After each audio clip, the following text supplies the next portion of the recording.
شهدت الساحة الإعلامية الجزائرية حالة من الارتباك والذهول، مباشرة بعد الإعلان الرسمي عن افتتاح أول مكتب إقليمي للفيفا في القارة الإفريقية، والذي تم تدشينه من قلب العاصمة المغربية الرباط.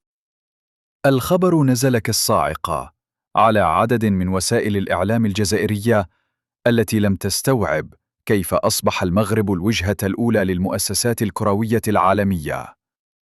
تقارير مضطربة، تحليلات مرتجلة، وصور أرشيفية قديمة، كلها اجتمعت في نشرات عاجلة تحاول تفسير ما اعتبروه تطوراً مقلقاً في العلاقة بين المغرب والهيئات الكروية الدولية.